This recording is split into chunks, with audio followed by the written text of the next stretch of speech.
గీలన్-బార్ syndrome GBs అత్యంత అరుదైన ఈ వ్యాధి ఇప్పుడు మహారాష్ట్రను భయపెడుతోంది. జీబీఎస్ లక్షణాలతో ఆదివారం సోలాపూర్ జిల్లాలో ఓ వ్యక్తి చనిపోయాడు. మహారాష్ట్రలో ఈ వ్యాధి కారణంగా నమోదైన తొలి మరణం ఇదేనని భావిస్తున్నారు. ఇటీవల పుణేకు వెళ్లి వచ్చిన తర్వాత ఈ వ్యక్తి అనారోగ్యం పాలయ్యాడు. విపరీతమైన తిమ్మిరి, కండరాల బలహీనత, డయేరియా, శ్వాస తీసుకోవడంలో ఇబ్బంది, జలుబు తదితర లక్షణాలతో ఈ నెల 18న సోలాపూర్లోనే ఓ ప్రైవేట్ ఆసుపత్రిలో చేరాడు. ఆదివారం చనిపోయాడు.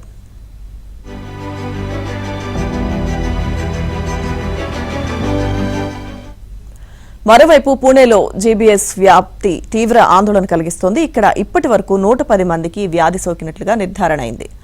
వీరిలో 16 మంది వెంటిలేటర్పై చికిత్స పొందుతున్నారు. జీబీఎస్ చాలా అరుదైన వ్యాధి.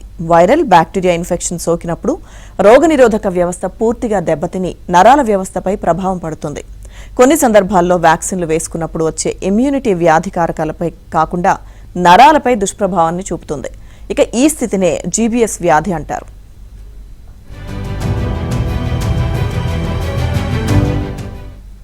పుణేలో జీబీఎస్ కేసులు పెరగడానికి కలుషిత నీరే కారణమని భావిస్తున్నారు. మహారాష్ట్రలో జీబీఎస్ కేసులు పెరుగుతున్న నేపథ్యంలో కేంద్రం కూడా 7గురితో కూడిన ఒక ప్రత్యేక వైద్య బృందాన్ని పుణేకు పంపించింది. జీబీఎస్ వ్యాధి చికిత్సకు 2 లక్షల వరకు ఖర్చును ప్రభుత్వమే భరిస్తుందని మహారాష్ట్ర డిప్యూటీ సీఎం అజిత్ పవార్ ప్రకటించారు. కాగా జీబీఎస్ అంటువ్యాధి కాదని, నయం చేయవచ్చని వైద్యులు తెలిపారు.